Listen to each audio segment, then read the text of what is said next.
8:31 en el tiempo del centro. Vamos a conversar ahora un poco más sobre el anuncio que hizo la tarde de ayer la Fiscalía General de la República, que dio cuenta de la detención acá en la Ciudad de México de Fausto Corrales Rodríguez, el hombre que estuvo con Héctor Melesio Cuen el día que lo asesinaron, aquel 25 de julio de 2024, en el mismo lugar en donde fue secuestrado Ismael El Mayo Zambada para luego ser llevado a Estados Unidos. Vamos a platicar con José Luis Montenegro, periodista y escritor especializado en seguridad y narcotráfico, quien ha realizado investigaciones muy profundas y relevantes sobre los hechos de aquel 25 de julio de 2024. ¿Cómo estás, José Luis? Gusto saludarte. Querido Pascal, siempre es un gusto estar aquí en tu espacio. Un saludo al auditorio. Oye, pues, ¿hace avanzar la investigación esta detención o cómo lo ves tú? Pues un cuchillo de doble filo, vamos a decirlo así.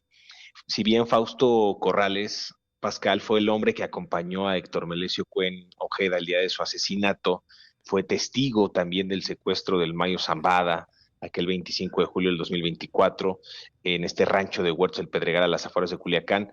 Pues eso no acaba con la trama criminal, porque sigue habiendo un sinfín de preguntas en el aire. Digo, para empezar, una de ellas, ¿por qué se le está acusando de falsedad de declaraciones?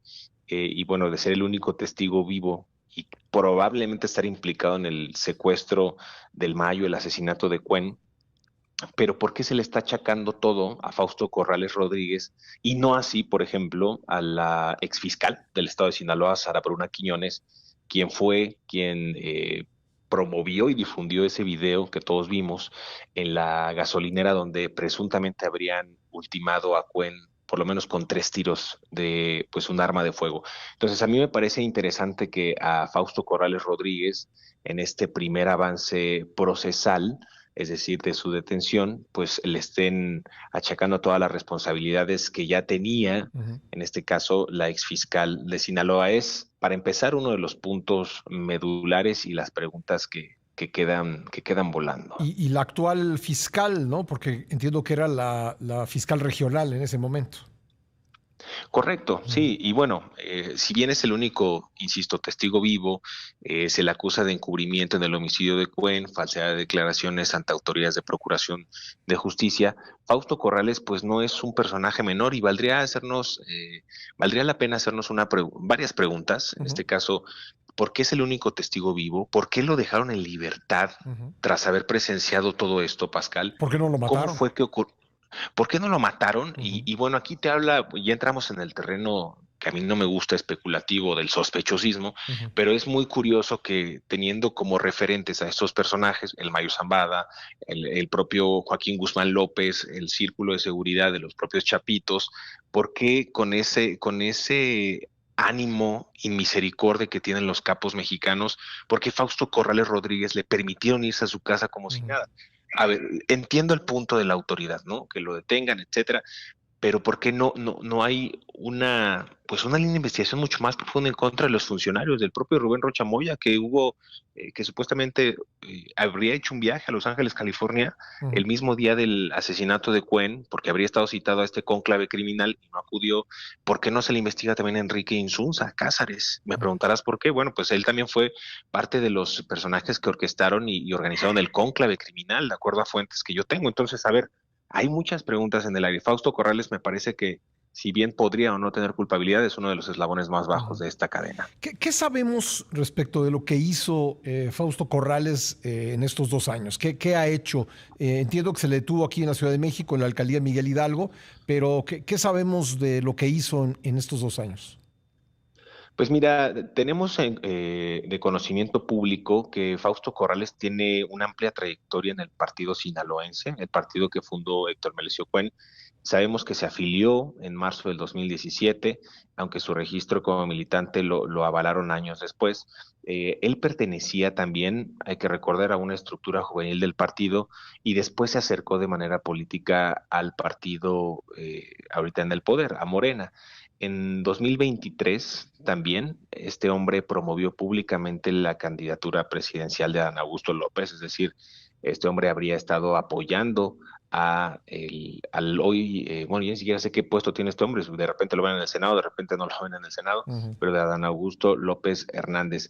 De tal forma, Pascal, que este hombre, Fausto Corrales, se convirtió en una pieza pues bastante interesante al interior del partido sinaloense en la política del propio estado, y pues ahora permanecía en un sigilo y en una sombra absoluta tras los hechos ocurridos del 2024 en el Rancho Huertos del Pedregal. Navegaba con bajo perfil, no hacía alarde de ningún acto público, y bueno, se mantenía simplemente con su círculo de seguridad y con sus personajes allegados, pues insisto, manejando una baja y discrecional imagen pública. ¿Qué función tuvo en la precampaña de Adán Augusto López Hernández?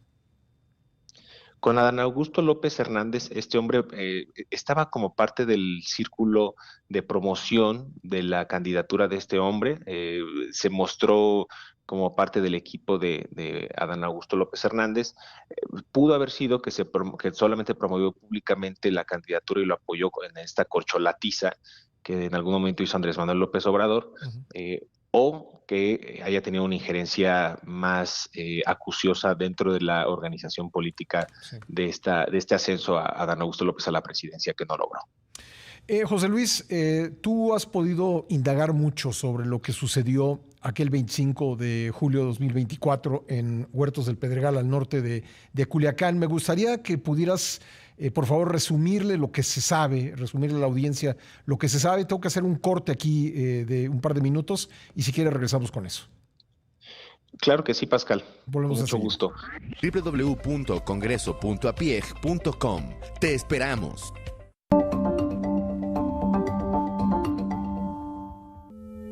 Primera emisión con Pascal Beltrán del Río.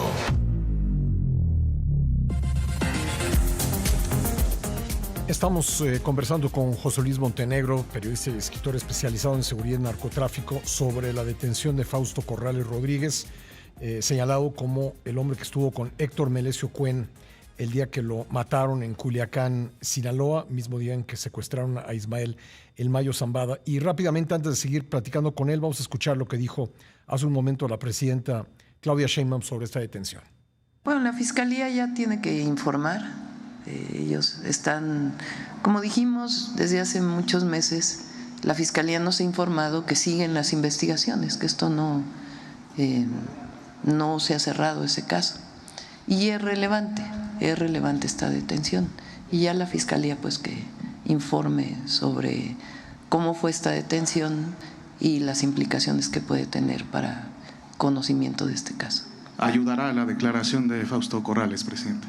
¿A aclarar qué fue lo que pasó? Sí, espero que sí. José Luis, ¿qué fue lo que pasó aquel día, 25 de julio de 2024, en Huertos del Pedregal, al norponiente de Culiacán?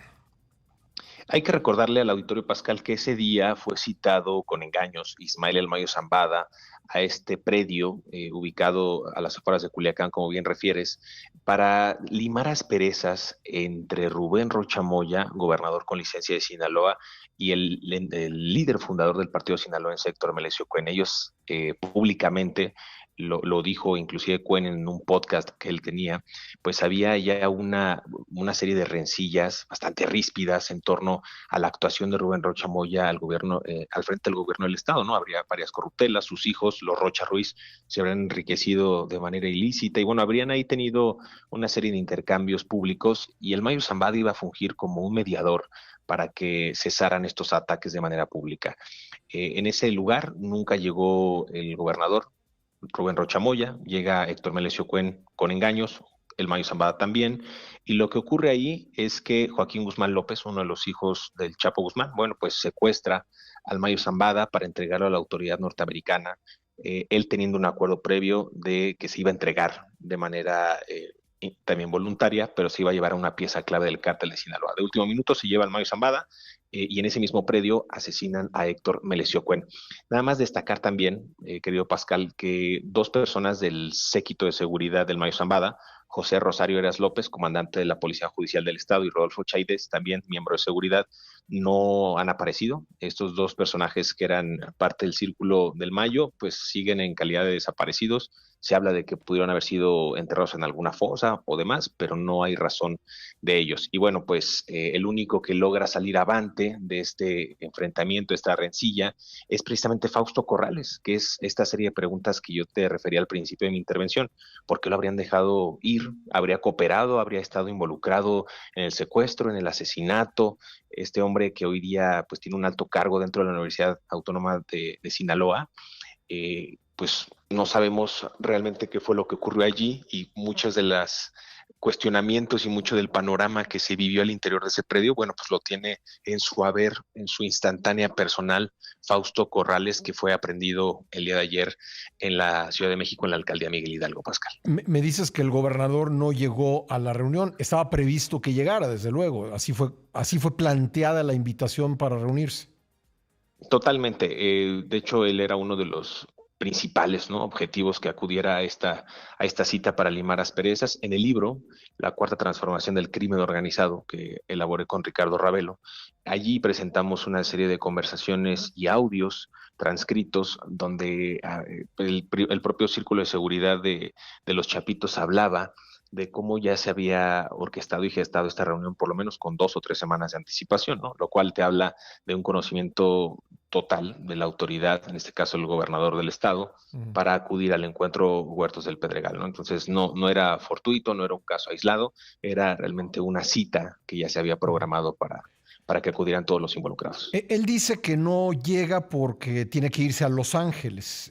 ¿Realmente llega a Los Ángeles o hizo como que se iba a Los Ángeles?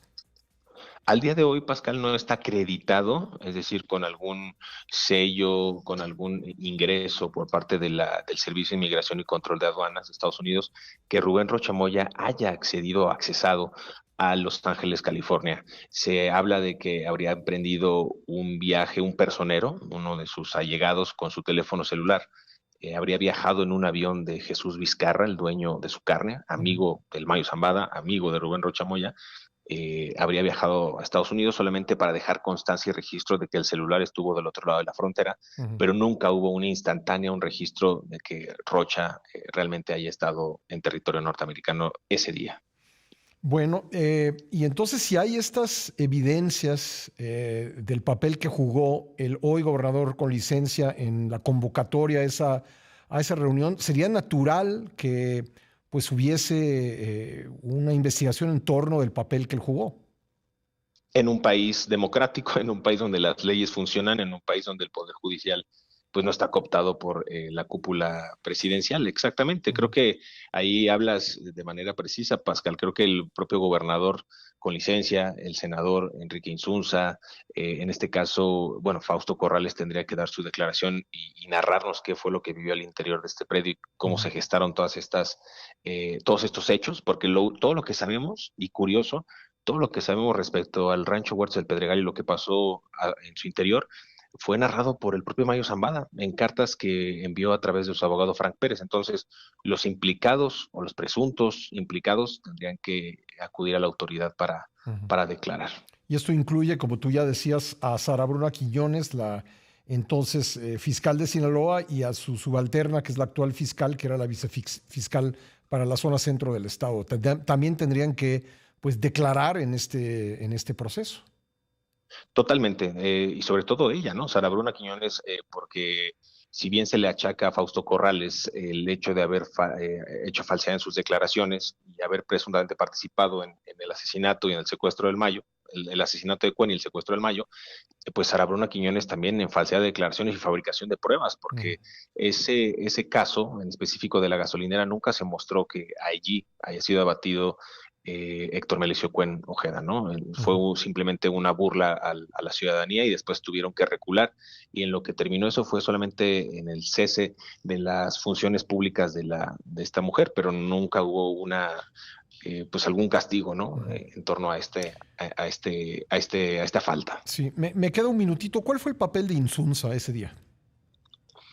De acuerdo con las fuentes que yo tengo, Pascal, de acuerdo con las personas que pudieron haber estado involucradas en la organización de este evento, él habría llevado con engaños al propio Héctor Melesio Cuen Ojeda. Tenía una relación muy estrecha con el fundador del partido sinaloense y él habría también insistido en que acudiera al encuentro al rancho Huertos del Pedregal. Él habría tenido y sostenido varias conversaciones con él para limar asperezas con su jefe, en este caso con Rubén Rocha Moya. Ya. Oye, y finalmente, la camioneta que vemos en ese video en la gasolinería, ¿es la misma en la que llegó Héctor Melesio Cuen a Huertos del Pedregal? No, nunca hubo tampoco una aclaración respecto a ello y es una buena pregunta porque ese video contiene evidencias, no lo sabemos, ese video contiene simplemente una fabricación de pruebas o de manera fortuita solamente paró esa camioneta en la que presuntamente viajaba Héctor Melesio Cuen a cargar gasolina y se fue. Son preguntas que quedan en el aire, Pascal, y que la autoridad al día de hoy, a 2 años de ese hecho, no ha contestado. Pues José Luis, te agradezco mucho que hayamos podido platicar sobre esto. Te mando un gran abrazo. Otro para ti. Gracias, José Luis Montenegro, periodista y escritor especializado en seguridad y narcotráfico. Son las 8:50, vamos a un corte, regresamos.